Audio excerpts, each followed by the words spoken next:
LAB sindikatuak abiadura handiko trenaren obretako baldintza prekarioak salatu ditu ikuskaritzan. Berriozarko bizilagun baten etxe gabetzaren aurkako elkartaratze eginda Santander bankuaren aurrean Iruñan. Siemens Gamesako enpresa batzordeak 239 kaleratze proposatzen dituen erearen bertan bera uztea eskatu du.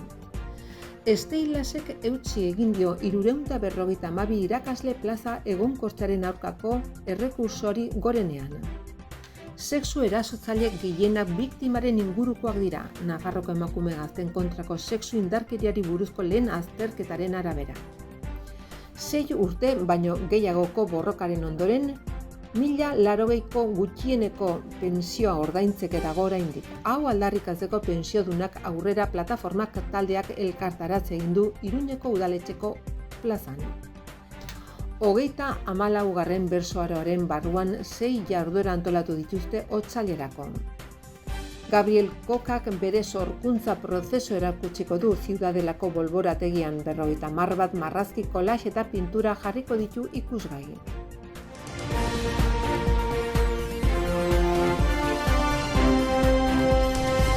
LAB sindikatua salaketa aurkeztu zuen pasaden astean lan ikuskaritzan. Enpresa batek Tafalla inguruan zehazki Monteplano tunelean, abiadura handiko trenaren tunelak egiteko obretan erabilitako baldintza eskasengatik.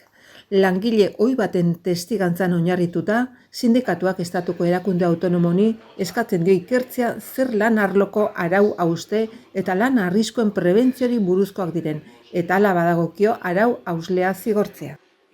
Azken hilabeteetan zehar, HT gelditu Nafarroak Monteplanoko tunelean, Tafalla inguruan, HTaren obretako hainbat langileren testigantzak ezagutzeko aukera izan du.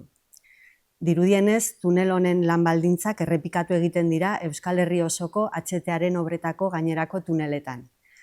Zuloan, bidaia bat HTA eta lan esplotazioan barrena izenburu duen liburuak erakusten duen moduan. Liburu hau Urko Apaolaza Argiako aldizkariko kazetariak idatzi zuen.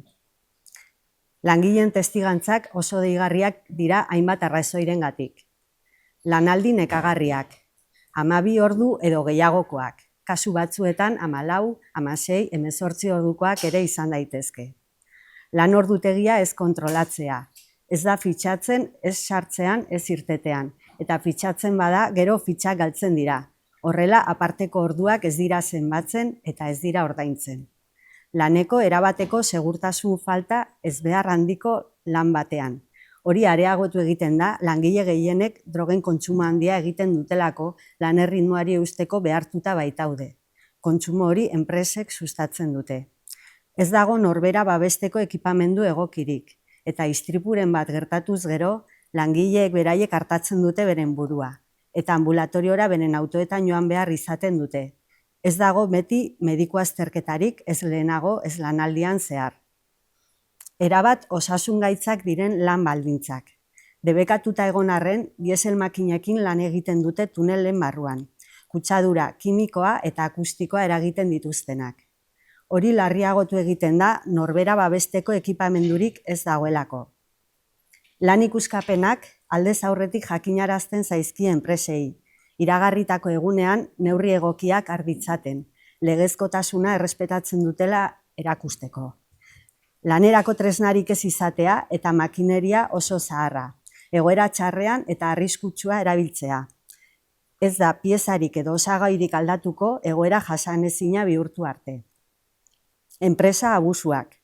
Beren eskubideak eskatzen dituzten edo sindikazioa sustatzen duten langileak berehala kanporatzen dituzte. Azpikontrataren araberako lan desberdintasunak oso handiak dira. Gauez paperik eta kontraturik gabeko langileak egoterainokoak. Azpikontratazio prozedura mekanismoa ezin hobea da era guztietako desberdintasunak sustatzeko eta abusuzko praktika horiek ezkutatzeko. Eraikuntza enpresek zerbitzu juridiko indartsuak izaten dituzte horrelako jarduketei legezko itxura emateko. Arrazakeria eta homofobian oinarritutako tratu iraingarria langile arrazializatuei ematea.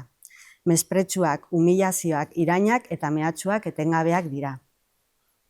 Nominak faltsutzea, aparteko orduak ez kontabilizatzeaz gain, ostatuaren kostua hileko diru sarreretatik deskontatzen da, eta ez dira kontuan hartzen ez arriskugarritasun plusak, ez da gaueko lana ere. Plantilla ia etengabe berritzea. Lehen aipatutako baldintzak direla eta oso langile gutxik eusten diote lan erritmo horri luzaroan, eta beraz, langileen etengabeko joan etorria dago. Lardazkeria eta ustelkeria obretan.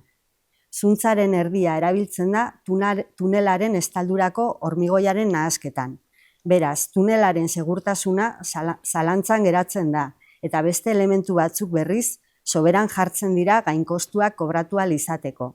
Makinetako olio iesak etengabeak dira, eta lurra azpian ezkutatzen dira. Errealitate honen aurrean, behean sinatzen dugun eragileok, azpiegitura horren eraikuntzan gertatzen diren lan baldintzak salatu nahi ditugu.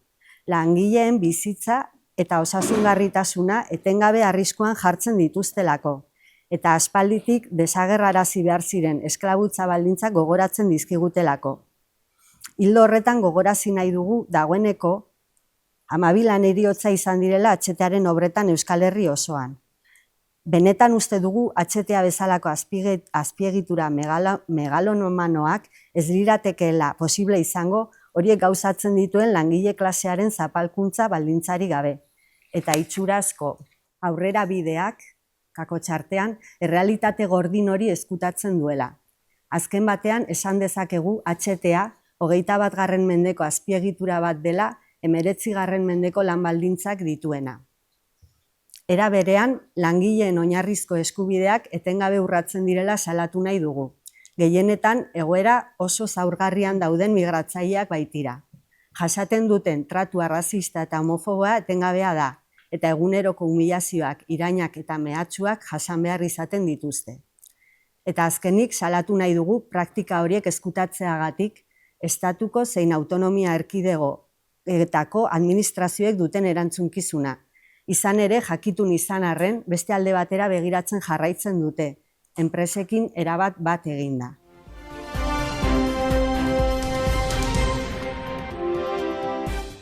Banco Santanderrek 9.309 milioi euroko irabaziak izan zituen 2024ko lehen 9 hilabetetan, hau da, 2023ko 114ko hazkundea.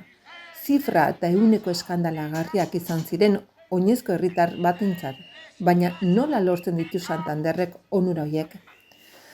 Fred 2003 urteaz geroztik Berriozarren bizi den etorkina da. 2006 urtean etxe bizitza bat erosi zuen 179.000 euroko hipoteka mailegu baten bidez. Banco Santanderrek partaidetutako kreditu erakundearekin. Ordutik ahal izan duen guztia ordaindu du, asko mailegu osoari aurre egin ezinik. Langabezian edota errenta bermatua kobratzen eman baititu denboraldiak. Baina Banco Santanderrek 2008ko krisian salbatu zen diru publikoarekin, persona guztietatik Fred hoien artean dena nahi du. Bueno, hemen etorri gara hainbat pertsona Berriozarreko PAK deitu duen elkarretaratzera, Santander bankuaren aurrean, izan ere, Fred izeneko pertsona bat eta bere familia etxetik bota nahi dituzte. Fred duela, 25 urte inguru edo iritsi zen Nigeriatik, 2006an pisua erosi zuen, Santander bankuarekin hipoteka bat sinatu, eta kontua da urteak aurrera joan ala, kuota nabarmen igo diotela. Batez ere 2008an asko igo zioten kuota hori, eta bera beti saiatu da, eta ordaindu izan ditu urteetan zehar bere hipoteka kuotak, baina momentu batean ja ezin izan dio aurre egin, eta beti saiatu da negoziatzen Santander bankuarekin, ez? Kontua da, negoziatzera joan zen 2008 urtean lehenengo aldiz, eta 20.000 euroko mailegu bat eman zioten, PAK azaldu duenez, guztiz iruzurrezkoa zena, ez? Eta oso baldintza gogorrak zituena. Eta, ordutik askoz ere arazo ekonomiko gehiago izan ditu, hipoteka honi aurre egiteko. Eta, kontua da, Santander bankuak ez duela inolako borondaterik erakutsi negoziatzeko, ez? Eskaini zaie alokairu sozial bat edo dazionen pago deitzen dena, hau da, zorra kitatzea etxe bizitza bankuaren eskuetara pasaz, baina ez bata ez bestea, ez? Momentu honetan Santander bankuaren jabetzakoa da epaitegien aginduz etxe bizitza du, baina Fredek eta bere familiak, hau da, emaztea eta bi seme alaba, hor jarraitzen dute bizitzen, ez? Eta orduan orain, esperoan, ea etxegabetze data iritsiko den edo ez, eta horregatik, ari da hipotekarengatik kaltetutakoen plataforma elkarretaratze hauek deitzen Santander bankuaren aurrean.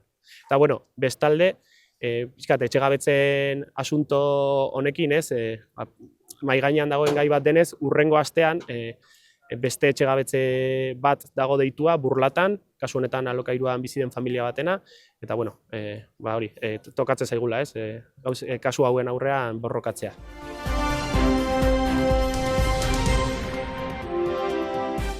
Siemens Gamesako enpresa batzordeak ELAK, Komisiones Obrerasek eta UGTek osatutakoak 239 pertsona kaleratzeko enplegu erregulazioko espedientea ere berehala kentzeko eskatu du. Batzordearen arabera, hau da, konpainiak azken 8 urtetan aurkeztu duen 7. erea kudeaketa eskasak markatutako aldia. 5 CEO desberdinen igaro baitira eta hainbat lantegi behin betiko itxi edo saldu baitira, oso errentagarriak diren batzuk barne. Siemens Energik Siemens Gamesaren matriziak 14.000 enplegu berri baino gehiago haztea aurreikusten du datozen 4 urteetan, Espainian, ere bat aurkezten duen bitartean. Enpresak Espainian duen giza ahalmen izugarria aprobetxatzeko erreklamazioak egin arren, ulertezina da kaleratze plan bat dugu adierazi dute sindikatuetako ordezkariek. Siemens Gamesako enpresa batzordeak ELA, Komisiones eta UGTek enplegu erregulazio espedientea kentzeko eskatzen du. Siemens Gamesako enpresa batzordeak berriro salatu du enpresaren kudeaketa eskasa. 8 urtetan 7. enplegu erregulazio espedientea aurkeztu ondoren. Denbora tarte honetan, dagoeneko 5 CEO izan dira, eta hainbat lantegi behin betiko itxi dira. Beste batzuk berriz, errentagarritasun handikoak zirenak, justifikaziorik gabe saldu dira. Oraingo honetan desberdintasun nagusia da paradosa bat dagoela azken kaleratze prozesuan. Gure enpresak, Siemens Energik 14.000 lanpostu baino gehiago sortzea aurre ikusten du epe laburrean, gutxi gora bera datozen 4 urteetan. Enpresak 4 negozio arlo ditu, hoietako bat eolikoa da, eta gehien bat hortik gatoz. Baina Siemens Energiko langileak gara beti ere, ondorio guztiekin, eta plantillaren zati handi bat ari da bere funtzio korporatiboak betetzen, arlo guztiei zerbitzua emanez, ez soilik banaketa eolikoari. Espainian 14.000 lanpostu huts hoietako batzuk betetzeko duen gisa potentzial izugarria aprobetxa dezan erreklamatu dugu, eta hala ere 240 pertsona kaleratzeko enplegu erregulazioko espedientea aurkeztu du enpresak. Espainian eolikoaz gain beste negozio eremu batzuk irekitzeko uzkur agertu da. Eta hori alde guztientzat mesede izango litzateke. Gaur egun plantillan 40 pertsona dituen hidrogeno eremu bat irekitzeko urratsak baino ez dira ematen ari. Bete beharreko milaka lanpostu horietatik oso urrun. Ez da ulergarria enpresarentzat eta langilearentzat guztiz onuragarria den zerbaiti buruz hitz egiten ari garenean. Horregatik guztiagatik Siemens Gamesako enpresa batzordeak 239 kaleratzeak kentzeko eskatzen du. Zuzendaritzak azaldutako arrazoiak errealak ez direlako. Horretaz gain erakundeire babesa eskatu dizue dozein dezaketen Nafarroako Gobernuak eta Eusko Jaurlaritzak. Bai, guri gustatuko litzaiguke guri laguntzea, beste arlo horiek onera ekartzeko. Ze langileria prestatuta gaude, gaur egun erremoton lan egiten dugu, departamentu guztiak nahastuta daude kanpoko jendea eta hemengo jendea, eta erabat bideragarria da mendik lan egitea. Orduan, eskatzen diogu laguntza eta hori, enpresari eta Nafarroako eta Euskal Gobernuari onera, eta Espainiako gobernuari azken finean ere, onera ekartzeko lanpostu horiek. Eta ze egin dezakete, ze adibide, ze...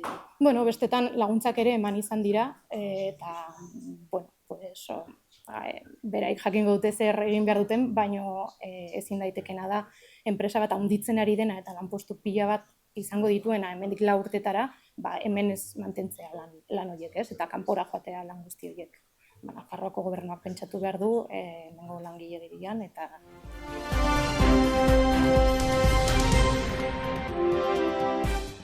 Steilasek gogorarazi nahi du 2019an autonomia bakoitzak deialdietan atzerriko hizkuntzen titulazio eskatzeko eskumena izan zezan ahalegindu zela Jimeno, araudia aldatzeko saiakera guztiak eginez. Baina hezkuntza ministerioa honen aurka agertu zen, baita sindikatuen gehiengoa ere. Horregatik, erabaki zuen pairen legea egitea, naiz eta jakin legeriak xedatzen duela Nafarroko ikastetxe publikoetako irakasle funtzionarioek estatuko kidegoetakoak izan behar dutela. Hau horrela egonkortze prozesua aprobetxatu zuen hezkuntza departamentuak paiko 352 lanpostu ateratzeko, Nafarroko funtzionario bihurtu nahian. Asmakizun hau aurrera eramateko Navarra sumaren babesa baino ez zuen izan. Hau guztia legez kanpokoa izan zitekela salatu zuen Steilasek, hainbat alderditik sindikatuk eta taldek. Horretaz gain, Steilasek helegite bat jarri zion prozesu honi, baina Jimenok arriskuen jakinara gainean zegoela aurrera jarraitzea erabaki zuen. Eta, guk gogora ekarri nahi dugu, erkidego bakoitzak ez duela eskubiderik atzerriko hizkuntzen titulazioa eskatzeko, eta hau aldatzen ahalegindu zela Jimeno 2019 urtean. Saiakera guztiak egin zituen, baina bai hezkuntza ministerioa eta sindikatuen gehiengoa ere honen aurka agertu ginen. Horregatik erabaki zuen pailegea sortzea, naiz eta jakin Nafarroko ikastetxe publikoko irakasle funtzionarioak estatuko kidegoetakoak izan behar genuen. Hau horrela, aprobetxatu zuten egonkortze prozesua paiko 352 lanpostu ateratzeko eta Nafarroko funtzionario bihurtzeko. Asmakizun hontan, Navarra sumaren babesa baino ez zuen izan. Hau guztia legez kanpokoa izan zitekeela salatu genuen, bai alderdiek, baita sindikatuek eta bestelako elkarteek ere. Eta horrez gain, Steilasek helegite bat jarri genion, prozesu honi, baina Jimenok hau jakinda eta arriskoak egon zitezkeela jakinda, aurrera jarraitzea erabaki zuen. Steilasen borroka ildo nagusienetakoa izan da pai programa atzera botatzen.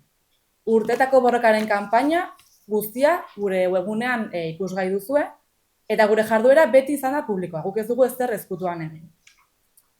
Jimenok azkeneko agerraldian Steilasen aurka izugarrizko astakeriak esan zituen, eta gero errekurtsoak kentzeko eskatu zigun. Baina, jakin bera ez dela inoiz saiatu Steilasekin harremanetan jartzen.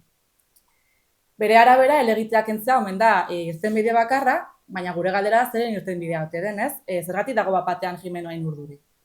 Berak hain ongi egin badu prozesua, hainbatetan azaldu duen bezala, zeren beldur da orain. Berak ziur badago gauzak ongi egin dituela, ez du urduri egoteko inolako arrazoirik. Guk ez dakigu helegite honek zertan bukatuko duen, auzitegi batek erabakiko du, baina bai argi utzen nahi dugula da, gure borroka ez dela langileen aurkako. Badakigu Nafarroako hezkuntza publikoan irakasle bikainak ditugula eta guk ez dugu zalantzan jartzen inorren profesionaltasuna.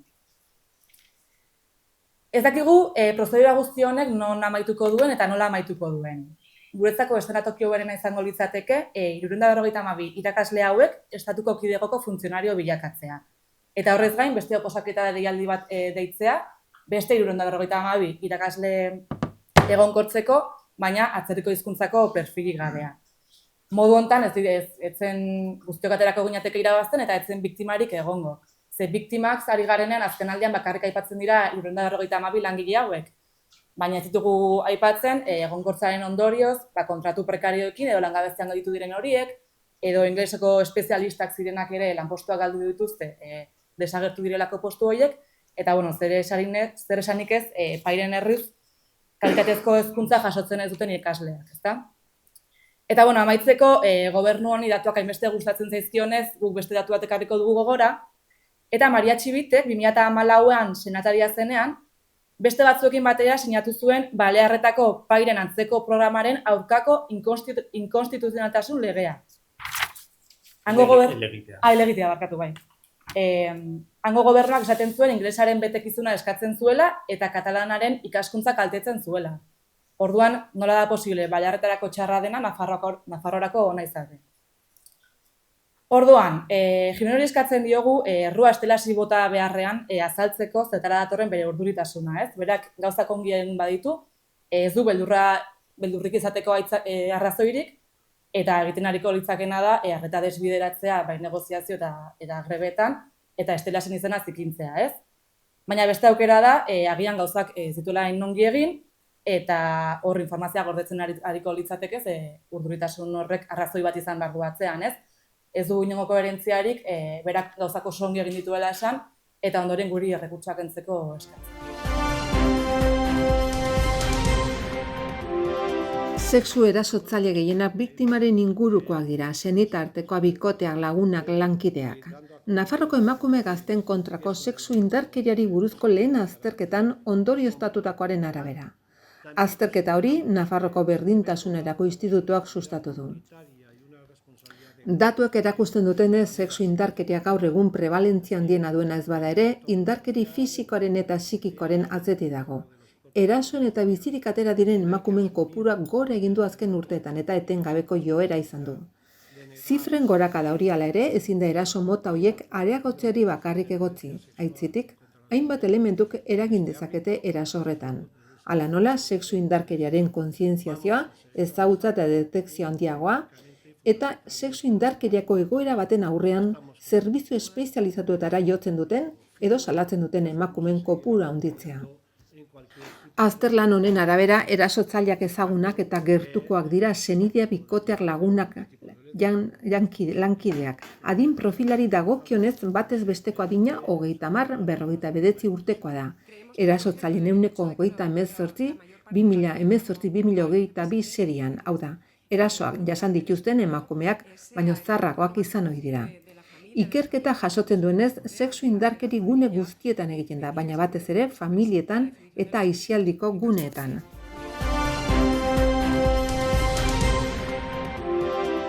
Hainbat pertsona bildu dira pentsiodunenen mugimenduak 7 urte betetzen dituen egunean. Iruñeko udalaren aurrean gutxieneko pentsioa 1.080 eurotik beherako ez izatea eta guztiak kontsumo prezio indizearen arabera berrikustea eskatuz.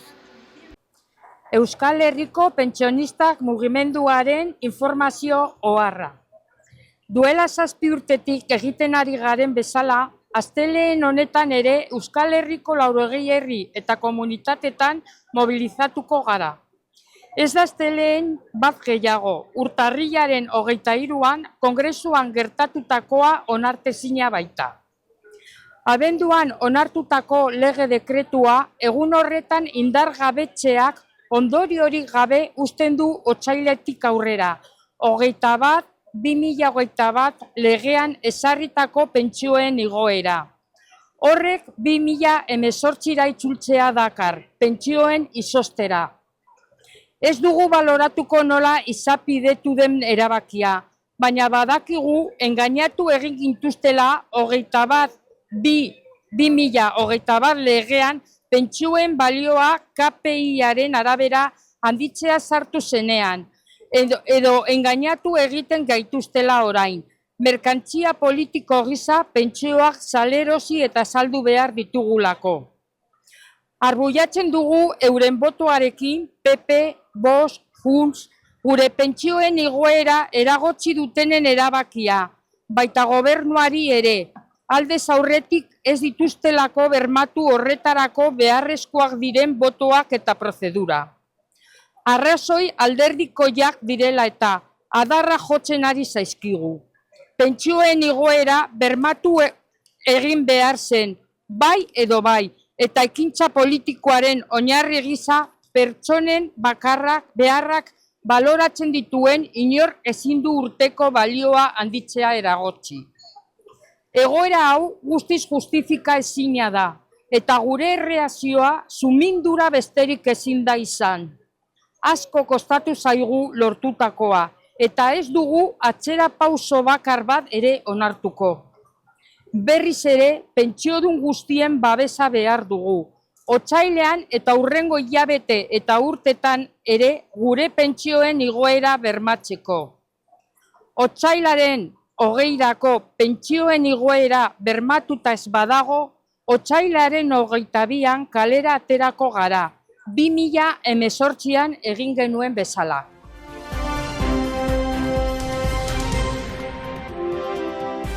Hogeita 14. bertsoaroa ginen dute aurten eta 6 ekitaldi eginen dituzte bertsolaritzak Iruñean duen indarraren erakusgarri. Jarduera guztiak debalde dira, zikloa amaitzeko eginen duten berso afaria izan ezik, eta ez da izenik eman beharko, salbu eta aurrendako berso lantegian. Iruñeko udalak eta Nafarroko bersozale elkarteak antolatu dute programa. Berso trama bersolari gazten berso saioak emanen dio hasiera zikloari, otsailaren 4an, asteartearekin 7etan, Kontestable Zibi boxean. Bersolari hauek abestuko dute, Aitor Ugarte, Eki Mateorena, Aira Izpurua, Araitz Katarain, Katalin Lizarra eta Katin Madariaga. Iratxe Legarra arituko da gai jartzaile lanetan, sarrera libre da leku guztiak bete arte. Berso jaialdia izanen da hurrengo ekitaldia eta 2 saio eginen dituzte, lehena otsailaren 6an Hortzegunarekin, 7etan Nafarroko Antzerki Eskolan. Bersolari hauek hartuko dute parte, Ander Aranburuk gidatuta, Aixa Intxausti, Ane Labaka, Ekain Alegre, Joanes Ilarregi, Josu Sanjurjo eta Maialen Lujanbio. Jaialdia hasi baino lehen, 6:30 2024ko berso paper lehiaketako sariak banatuko dituzte. Bigarren saioa ere, otsailaren 20an, Hortzegunarekin 7etan eta bersolari hauek abestuko dute Alaia Martin, Ametsa Arzailuz, Aroa Arrizubieta, Julio Soto, Sarai Robles eta Xabat Galebeitia. Maialen belarra jarriko dizkie gaiak. Bertze urtetan ez bezala, ekitaldiak debalde izanen dira eta sarrera libre izanen da leku guztia bete arte.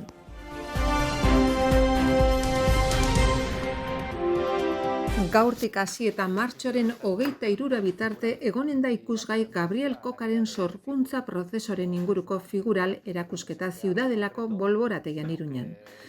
Iruindar artistak formaren inguruan eginiko azterketaren isla da erakusketa hori. 2024an Bilbo Arten eginiko egonaldian egin zuen ikerketa, hainbat material eta teknika erabiliz. Artista berak eta kultura alorreko zuzendari Inigo Gomez aurkeztu dute atzo goizean.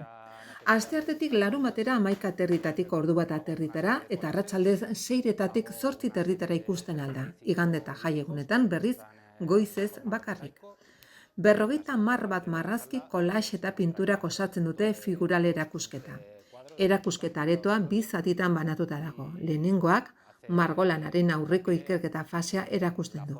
Hormetako batean, ikatz ziriz eginiko 35 marrazki txikik mosaiko bat osatzen dute. Beste batean, collageekin eginiko triptiko bat dago. Collage bakoitza 170 zentimetrokoa da. Eta offset bidezko inprimaketa urdinen gainean paper zati zuriak jarrita eginak dira denak. Erakustokiaren bigarren zatian olio margolan txikiak, ertainak eta handiak daude. Ekoizpen prozesuan eginiko ibilbidea erakusteko muntatua dute horrela erakusketa margotzeko orduan forma berria bilatzeko beharretik abiatuta. Kokak collage baliatzen du eta teknika horrek bide ematen dio azkar lan egiteko. Paper zatiekin kombinazio probak egiteko eta irudiak sortzeko hainbat modu bilatzeko.